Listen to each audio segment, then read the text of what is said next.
And I've already started recording. Oh, good. Out of an Recording abundance of caution. is always a good part of doing a podcast. That's an important part of the successful podcast. Yes.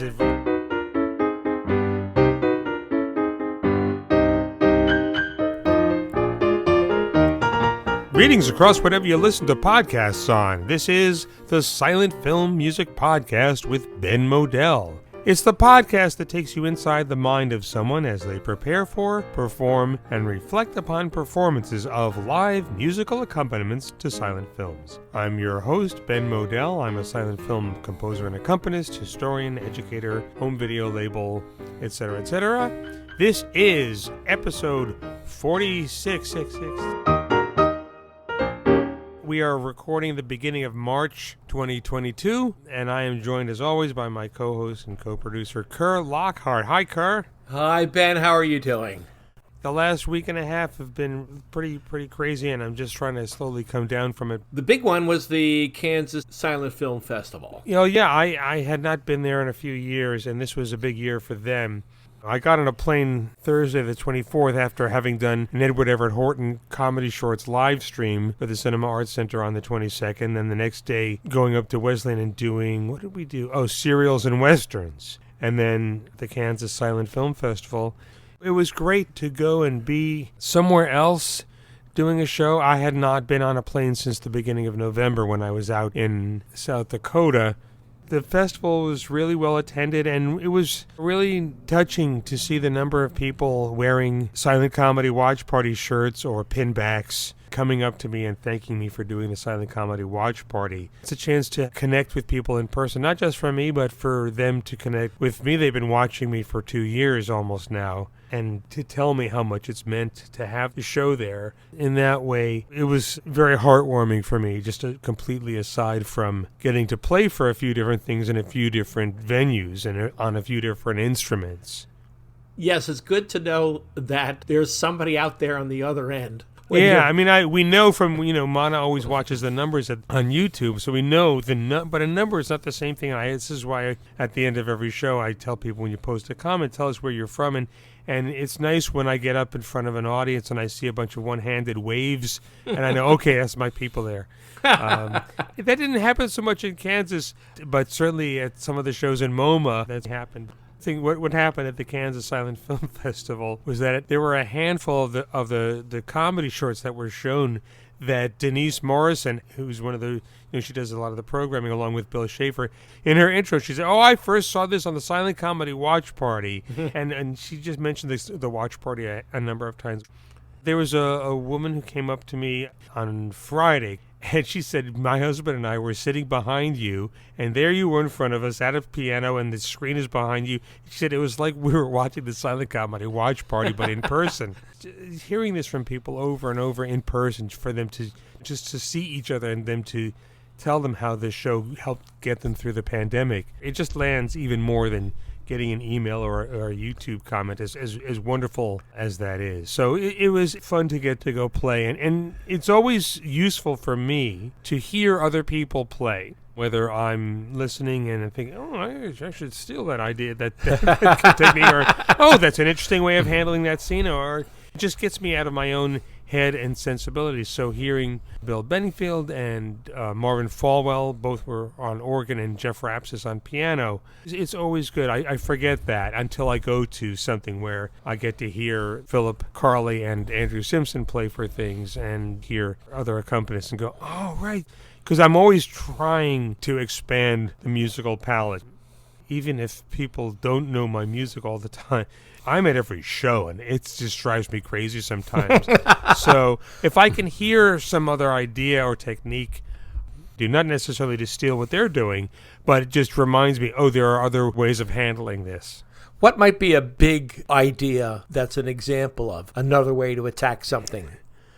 One of the last times I was at Cinefest up in Syracuse, I remember John Marsalis was playing for a comedy short, and the way he handled the short musically, of course it works as a accompaniment for a comedy show, but it was something else besides the language that I use that I can expand into. It's hard to really describe it. Just the idea of hearing other people is useful for me to grow and augment. It just reminds me, you can come up with something besides what you usually do. Yeah, it has to be a challenge you're not just a composer, you're an improviser, and that means you're always going to be playing with your own hands. I know I've heard both Paul Simon and Stephen Sondheim saying, well, they don't write at the keyboard, or in Simon's case on the guitar, because their hands fall in a certain way. And I don't want to let my hands dictate what I'm composing. But you have to. The only way you can play is with your hands. There's only so much you can do. I mean, as much as we all may try to venture out of whatever we usually play, half a bar in, it's Sondheim. It's like name that accompanist. I can hear something on without knowing the credit at the end or anything on TCM. Oh, that's Donald. That's Philip. I don't know who that is. Maybe it's Macchia. I watched something that I had scored on TCM and I remember thinking, they got rid of my track and put something else in. That's terrible. Then I checked. It was me. I was just playing a little differently. As much as I do sound like myself, I don't want to feel that comfortable. I want to keep growing, even though I've been doing this as long as I have.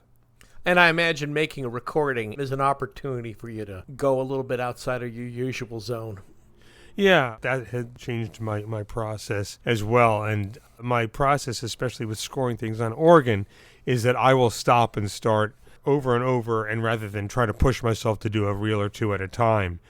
I know the recordings I've heard of Lee Irwin that he did for Rohauer, especially some of the features he'd do 20 minutes, there'd be 20, 22 minutes at a time. He'd do a double, a 2,000-foot reel, and then stop and start up again on the next one.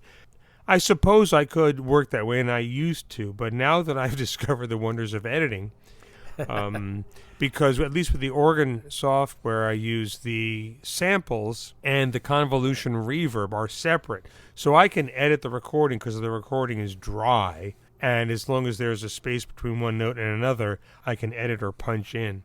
And then the reverb will just go all over it and smooth it all out. In watching the film ahead of time, I'll make a list of stops and starts for scenes. And as a scene wraps up, I'll resolve and take my hands off the keys.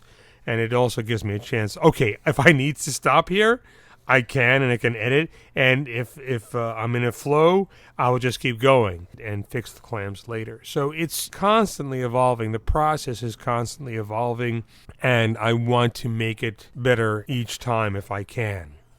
And then there's that other creative decision, since we're talking about how you're chunking your part with the film. If you've got, say, a slow fade to black, and then fade in, do you echo that fade and you resolve the music, or do you bridge the fade? And I'm sure that varies from film to film. Yeah, it definitely does. I'm trying to do that more, and I think I talked about this on the last episode, that I've gotten myself to a point where I can resolve with the fade on a film that I've never seen before. I can just sense that the scene is wrapping up, and I'm looking for the exposure to slowly begin to decrease. And I'm like, okay, wrap it up, and so it will look like it's been post-scored. But there are some films where, even though there's a fade out on a scene and a fade into a title card, it's still part of the same dramatic sequence, so you might not want to stop there. Beverly of Graustark, the first third or first half of the picture, are nothing but individual scenes that fade and finish. And there was this moment about halfway or two-thirds of the way in where all of a sudden, instead of stopping and starting having specific musical cues, I was just doing my usual thing for about 15, 20 minutes and then stopping. Part of what I'm playing with in trying to find these endpoints is there is a tendency, and I know I'm guilty of it for many, many years, of playing a constant wash of music so that there's never a break. And in the way that intertitles can function for the human eye and brain as a little breather, I'm playing with whether or not putting stops in the music between scenes is useful or not.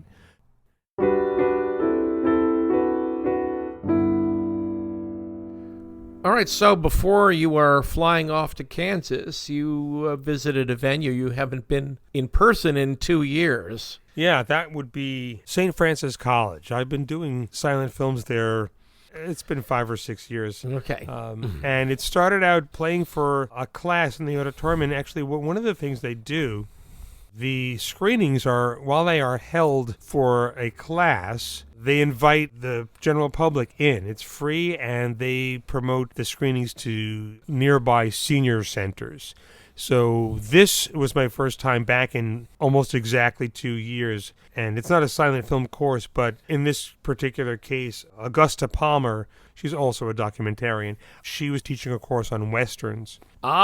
So that's why what we're going to hear is for The Toll Gate. That's a William The Toll Gate, William S. Hart picture. Hart's films really haven't been available on home video.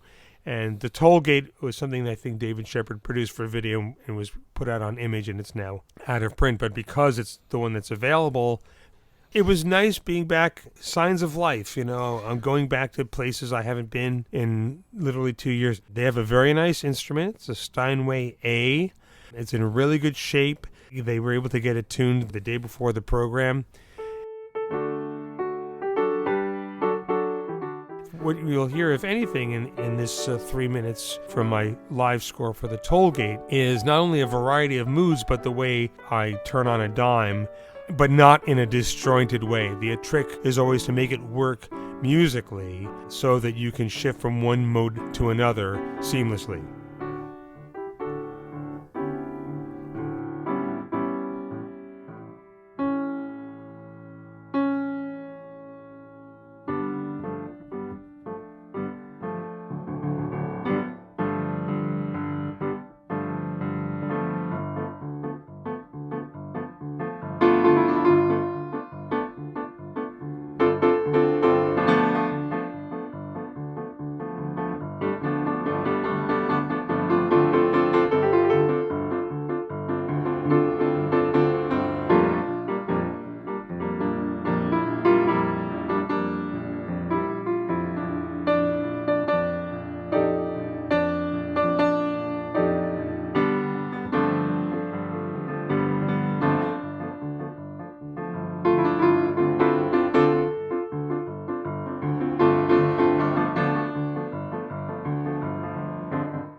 Live in performance at St. Francis College in Brooklyn, New York in mid-February. Yours truly at a Steinway A piano accompanying William S. Hart in The Toll Gate.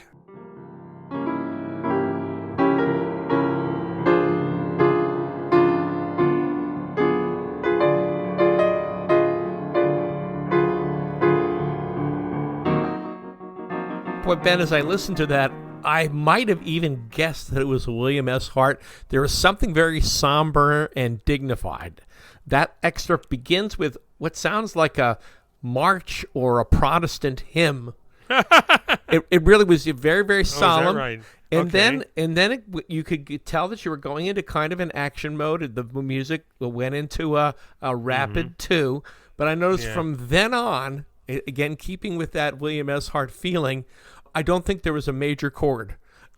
Yeah, something for the rest must of have it. been something must have been up in the plot. Yeah. But I mean, yeah. William S. Hart is not a major chord cowboy. not always, unless he's pining over a young woman or weeping about something. Yeah, I probably, the reason it's minor for the last half of the clip is there's some trouble and intrigue probably brewing, and that's what you're hearing. I don't think, I'm going to play a hymn here, but it's definitely, I have a feeling there is some bit of character exposition or introduction with him where he's making a decision to be on the moral high ground or something like that. And so the idea is reverence. If you'll pardon That's partial exactly. pun, but with him, even when he's an outlaw, which he often is in these films, he's an outlaw with a heart of gold, and you'll see him rob a stagecoach or a train with a few other people, but he has a moment. The way Chaplin was finding ways of stopping all the action and having a wistful moment or a moment of drama or character or charm in the middle of all of this, Hart did the same. And it's one of the things that grounds his films. It is really what distinguishes him from some of the people who came later on, like Hoot Gibson and Tom Mix. They'll push in and you'll hold on it, loose close-up of him, and you see him think things through. Do I do this? Do I do that? And make a decision. And so I think setting up that reverence early on, well, reinforcing it, it's set up on screen, and just letting the audience know I'm in on it as well. They should make sure that they're feeling a little reverence, just in case, because there is something late Victorian era about him and his sensibilities that could come off as a little corny, and you want to make sure to help people connect with his sensitivity. Yeah, but he's both late Victorian, but he's also super modern. Yes. We still got this template of the bad man who still knows the right thing to do. Yeah, I mean that's what I always tell people. He's sort of the silent movie version of Clint Eastwood. Mm-hmm. He's got the same, shape of his face is the same. He's got that squint. He's this tough guy exterior, but he lets us see his softer side.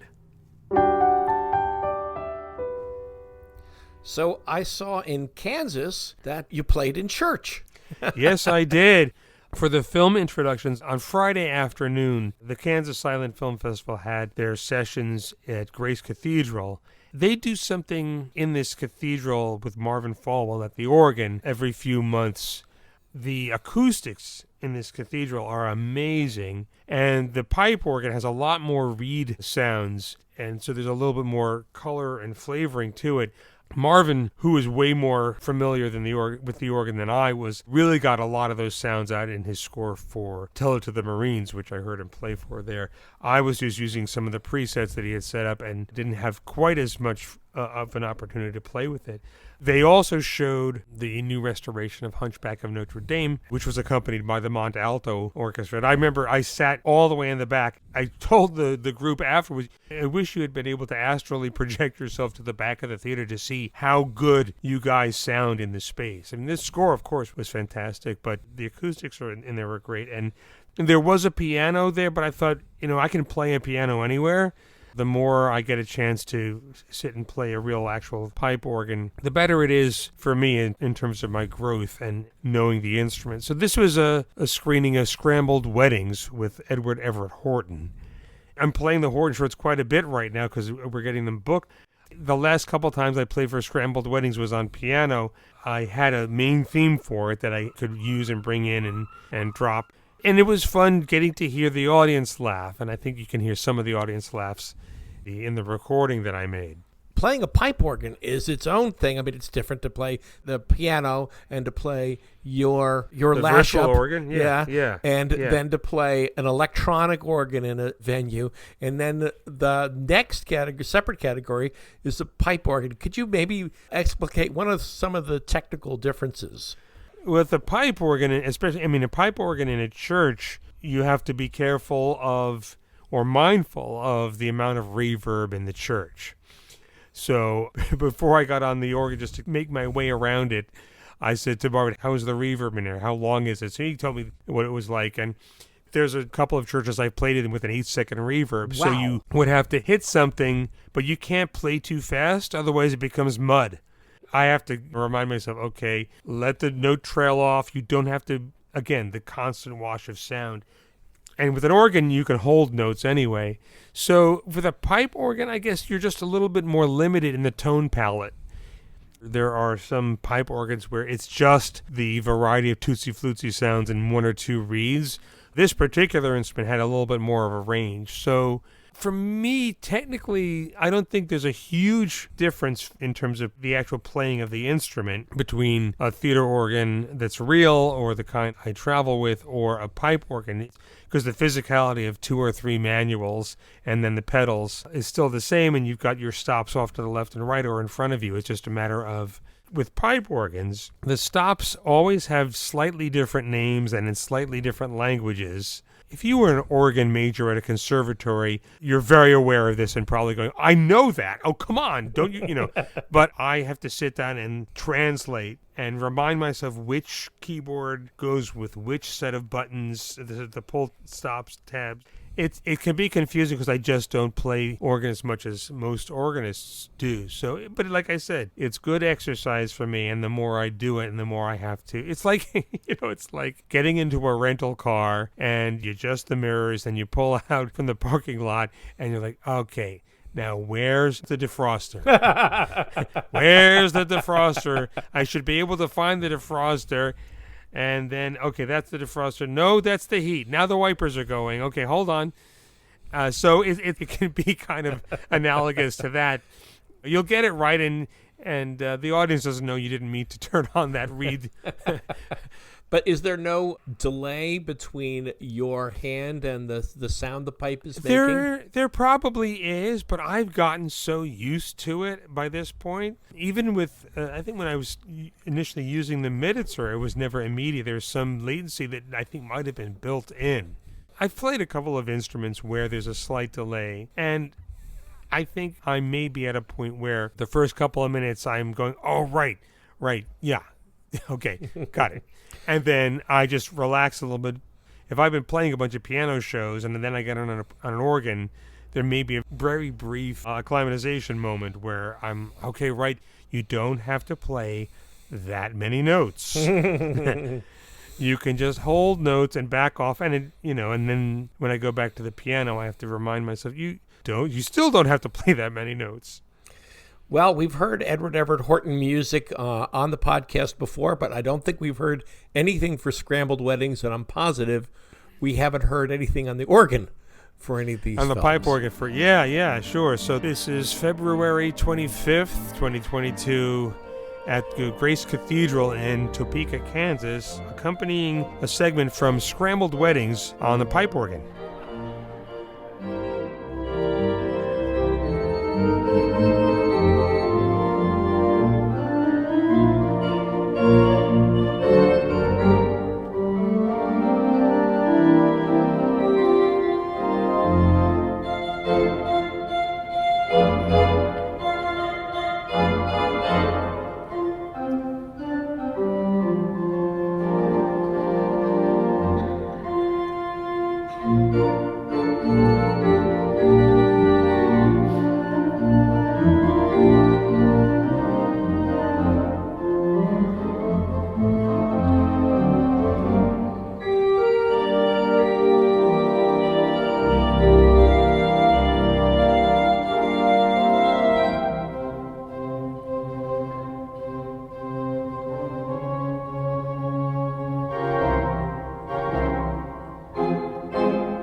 That's yours truly, accompanying a segment from Scrambled Weddings, starring Edward Everett Horton from the 2-disc DVD set, now out from Undercrank Productions, accompanying on a Chance organ at the Grace Cathedral in Topeka, Kansas.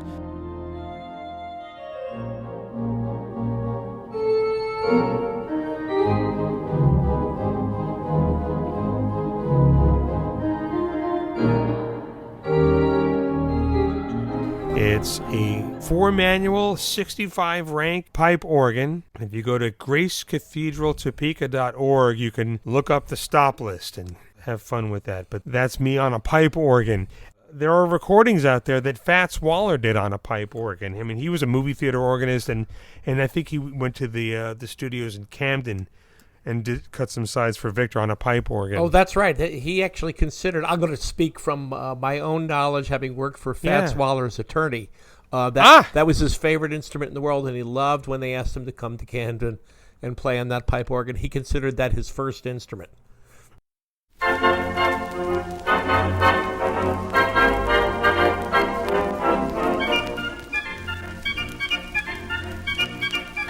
Really? Yeah. That is something I did not know. I mean, I always tell people, oh yeah, Fats Waller, Count Basie, and Carl Stalling, they all played the organ in movie theaters. But I didn't realize it was his favorite instrument.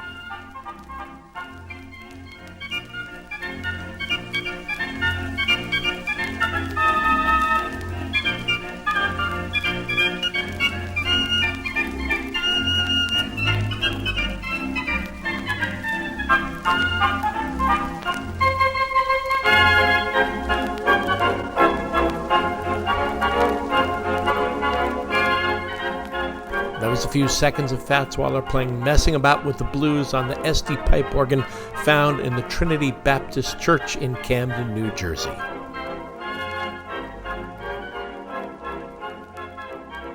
Well, you were right about the recording. It was really great to hear live laughs. But I thought it was interesting, again, partway through the piece, you're doing the comedy keyboard thing, but then there's a sort of a build-up and a pause in the action, clearly, like you're building a chord, and then you went into, of all things, and you're going to say, I don't remember this, and I don't know why I did this, but it was really charming because you went into a Bowery waltz. It's fun because comedy, we're always thinking of things into is the tempo of comedy. Well, all right, educate me and the folks and anyone listening. What's a Bowery waltz? Well, it's a waltz that's kind of rambunctious and lower class. It's not the Viennese waltz. It's not a Pinky's Out waltz. The Bowery itself. The Bowery. They say such things and they do strange things on the Bowery. The Bowery. I'll never go there anymore. It's kind of an umpapa. Yeah, umpapa. Yes, you're right. I don't remember doing that. A lot of times just things, they go into my eyes and they come out my hands. It's part of the, I don't know, the Hal Roach ethos or something. Instead of having comedy, push, like in a two-beat. You know, Laurel and Hardy, quite often you can play a waltz to what they're doing. There's the Roy Shields one. And you know,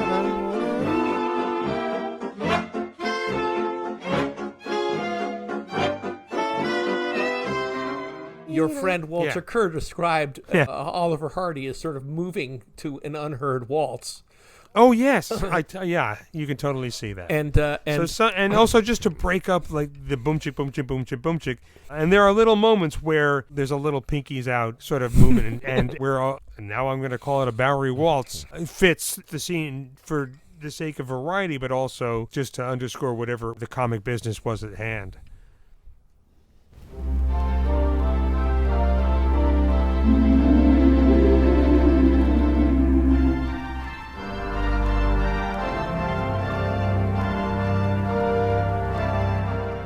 The Silent Film Music Podcast is brought to you by Undercrank Productions, home of the neglected and unexpected in classic film entertainment. Lon Chaney, Before the Thousand Faces, is gathered from 3 of Lon Chaney's films made for Universal in 1915 and 1916. For this DVD, Chaney historian John Mersalis has selected 3 rare dramas, reconstructed missing footage and original titles, and has composed and performed new musical scores for each. This is the first time that A Mother's Atonement, If My Country Should Call, and The Place Beyond the Winds have been made available in several decades, and each has been newly scanned from the only surviving 35mm prints from the famous Dawson City collection. Under the Radar magazine writes, these 3 films are a wealth of silent film history and would make any Chaney collector quite happy. Movie Silently writes, Marsalis provides excellent musical accompaniment for each film. Collectors should be aware that Undercrank will be releasing a second Lon Chaney collection later in 2022, so the time to get your copy of this one is now. Produced for home video and scored by John Marsalis,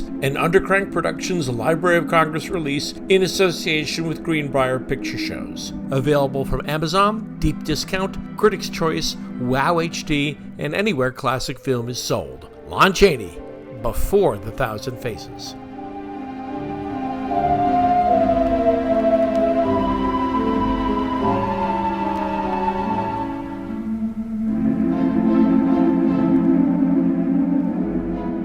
I was looking at pictures from the Kansas Silent Festival. You got to talk about Marcel Perez, and I was... Yeah. The more I hear about Marcel Perez, the more interesting it is. So I'm interested in what you said to that audience, what you felt they needed to know. Well, the film that was chosen was Robinet's White Suit.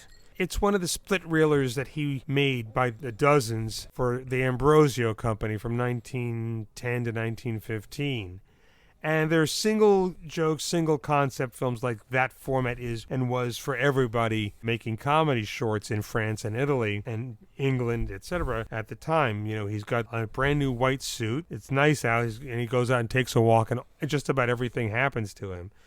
I was given the honor and the opportunity to introduce the film by Denise Morrison and Bill Schaefer, and I figured I have to keep it short, but most probably folks at this festival have not heard of or seen Marcel Perez. So I gave a thumbnail sketch of his career, letting people know that for most of us silent comedy fans, discovering Marcel Perez has been a real revelation because in addition to his amazing physicality and his winning personality, he's a filmmaker. And you don't see it in the Italian films, although they are well directed. Their camera placement and the use of depth and angles and the way things are composed is very good. He's not just pointing the camera at funny people. It's very specific, but it's really, once he gets to the U.S., his filmmaking chops just go up several notches almost immediately. The things that do survive from when he was making films at Eagle in 1916 are light years ahead of these split reel comedies.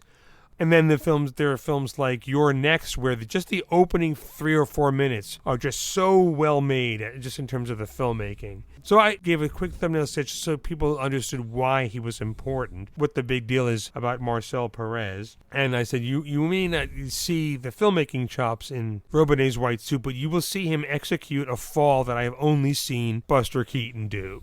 There's a moment where he's in a big muddy road and he gets hit by a guy on a bicycle, and then somebody else comes along and Perez takes a swing at the guy, spins around, and then his body flips over and up in the air and maybe rotates 180 degrees and he lands on his back. I'm not describing it well, but it's a fall we see Buster do over and over and over. The things that Perez allows to happen to him are phenomenal. And not incidentally, Undercrank has 2 volumes of Marcel Perez. Oh, yes. And I know that that film is on one of them. Yes, it's on volume 1. With the first volume, we had about a half dozen of Ambrosio-made films, which we got from the iFilm Institute. It was great. People got to discover Perez, and I know a friend and a fan who came down to the festival and posted something on Twitter that she picked up one or both of the DVDs of Perez films at Kansas and was slowly going through them and just absolutely loving his films and enjoying getting to see them. Maybe that early phase, Perez, he should have been making TikToks. You can take each of the shots from those and cut pieces of them out and make a short TikTok video. There's an audience there to be reached. And so I'm going to try to figure it out. So it was great that they included Perez, and once again, Denise Morrison said, I first saw this on the Silent Comedy Watch Party. So it's nice to continue to educate people about Mr. Perez and about the show.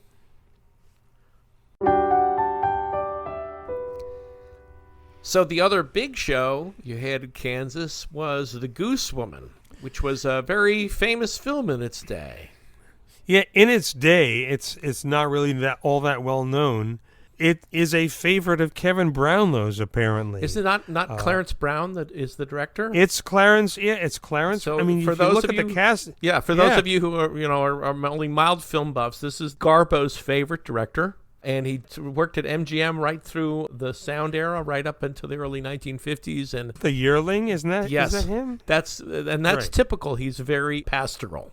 It only survives, I think, in 16 millimeter prints, and that's what we showed in Kansas. It's a very sensational story, and it was based on a very famous court case of the 1920s, the Hall Mills case.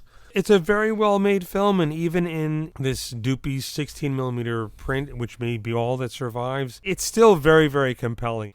It's Louise Dresser as the older woman, Jack Pickford, and Constance Bennett. She's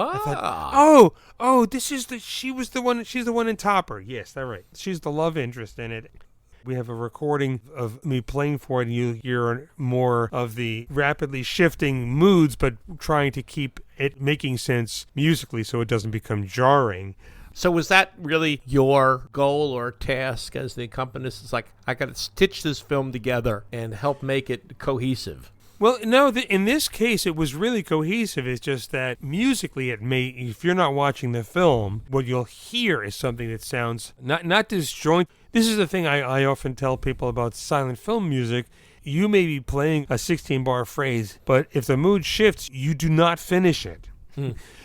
You shift and move on to the next thing. Otherwise, it becomes obvious to the audience that you've missed something. So you have to just turn on a dime, but still make it work musically by either staying in the same key or going to its relative minor. Or one of the things I learned from listening to a lot of Lee Irwin's recordings is that if you're playing a melodic line that makes sense on the third or fourth note, you can go to a key that starts with that letter. So if you're playing in E flat, you can play E flat, F, G, and then just start playing something in G and just go on in a completely different melody from there. But What musicians call an unprepared modulation. right, exactly. But as long as it makes sense melodically, it's smoother, it's not as jarring. So it's not that the film is disjointed, but the emotions constantly change. Mm-hmm. That's the challenge on doing a cue sheet score. The cues, of course, go on for 2 or 3 minutes because it's just there to be wallpaper, and then as a conductor or a soloist, you use as much of the cue as you need. A typical cue sheet score for a film that's 6 reels would have 35 cues in it. My score for Grandma's Boys got 65 cues because all right, beat over, new beat, and then I move on to the next piece.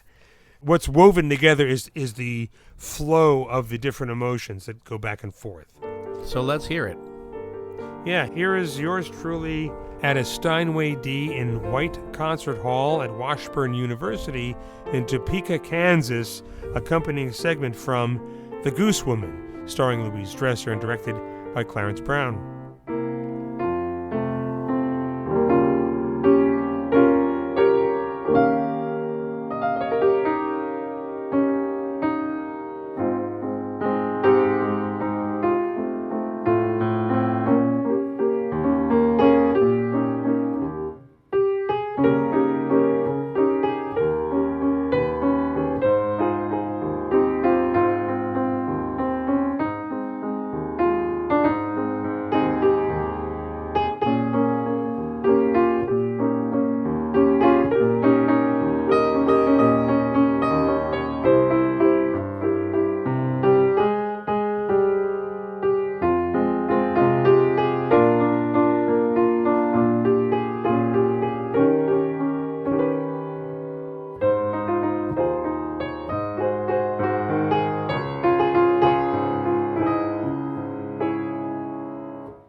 Louise Dresser and Jack Pickford, along with Constance Bennett and everyone's favorite bad guy, Gustav von Safertits. And I think Pop Nichols is in there as well.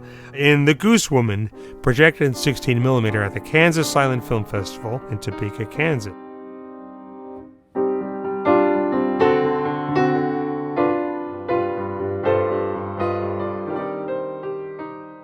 I'm not surprised that Gustav is there. He might have been in the cue we heard, because it started with a very lyrical theme, but then it got very brooding and very troubled. Yeah, I'd have to line the clip up with the film to tell you. You know, It's a brooding movie. It's a very broody. Yeah, you forget how present that guy was in silent films, but there's the moment in Don Juan where John Barrymore transforms his face into Gustav von Safertits' face. It's really cool watching him do that. Wow. The film went over really well, and people really, really enjoyed it. And one of the things that I find admirable about the Kansas Silent Film Festival, they've been around for 25 years.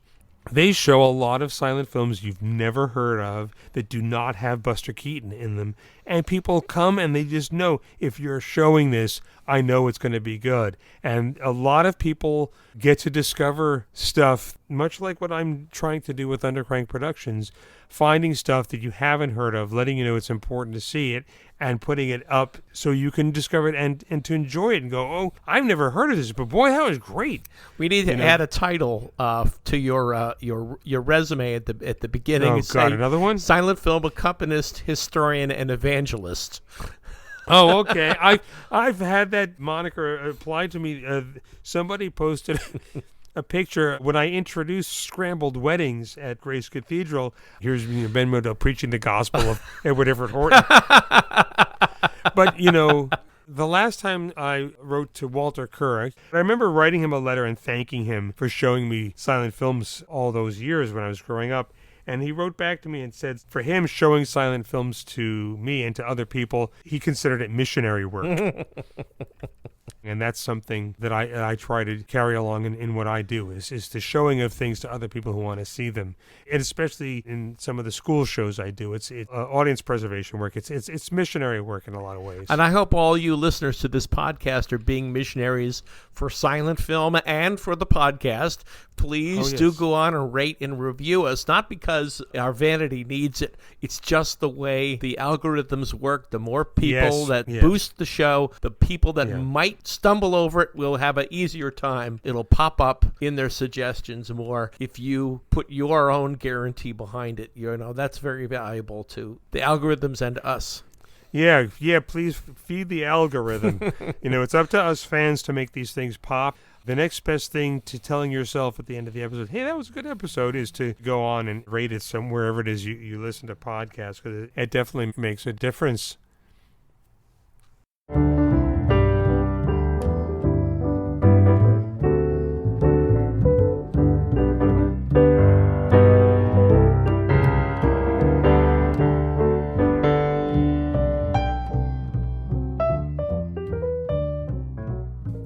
So one of the big conversation topics in 2022 is that there are finally 2 new major books about Buster Keaton. One, Buster Keaton, A Filmmaker's Life, a comprehensive but conventional biography by James Curtis, an excellent biographer, and one, a more experimental, perhaps, or more conceptual, a portrait of Buster called Cameraman. That's 2 words. Buster Keaton, The Dawn of Cinema and the Invention of the 20th Century by Dana Stevens. And you're having both of those authors introduce shows that you're playing for. I was at the Jacob Burns Film Center. This is with Dana Stevens, and next week I'm doing a live stream for the Cinema Arts Center where James Curtis will be the guest. It was a great event. It was organized and moderated by Andrew Jupin, who's a programmer at the Jacob Burns Film Center. Dana did a great job introducing the film, talking about her book, and then there was a Q&A session that I was allowed to be part of, where a conventional biography might mention something that was going on in society, or they were in this town and this thing happened. Dana's book will spend maybe half a chapter or more discussing that particular aspect of society. So it's Buster Keaton's life and filmmaking against the backdrop of what the beginnings of the 20th century were in terms of technology and culture. I like that sort of thing because I often will get stuck on a title card with a joke that nobody gets, and I'll want to, all right, well, clearly they put this in because it was funny at the time. I have to go look this up. So for a long time, I'd play for the Scarecrow, and this one title gag would just sit there, and I thought, okay, I got to look this up. Buster and Joe Roberts are holding a picture of Sybil Seeley and arguing, and then a title card says, I don't care who she votes for, I'm still going to marry her. And I put some math together. So what I do now is when I show the Scarecrow, I say, just so you know, there's a title gag in here, and this film was made the year women had the vote, and it's the first time they could vote in a presidential election. That's as far as I get. And then when the title hits the screen, there's a huge laugh. Dana's book, she really gets into way more details than might normally be in a Keaton biography on the Gerry Society or suffragettes or prohibition or what have you. And that's one of the things I'm really enjoying about reading her book. The James Curtis book, which I've only gotten a few chapters in, but it's excruciatingly researched because there's just so much more information to be had in the time that has passed since Tom Dardis's book. I think the book's around 800 pages. There's just so many footnotes and notes, and there's just so much detail. And there's a good deal of things that Buster himself believed were true, that were things told to him by his father. There's facts you can now look up, Joe Keaton, that show no, this never happened. but at the time, you could say, yeah, this happened, and everybody. It became part of the legend. What was great is that the Jacob Burns Film Center basically filled their theater. Everybody had their masks on. You had to show proof of vaccination on your way in. But it was just so heartening for all of us to be in their theater number 2, just laughing as an audience together and not on Zoom, watching this fantastic movie from 1926 up on a big screen and with live music. It was just... I could only be jealous of people seeing those films for the first time and under those conditions. That's just, wow, lucky folks. Yeah. It was a great evening, and I look forward to doing more of these.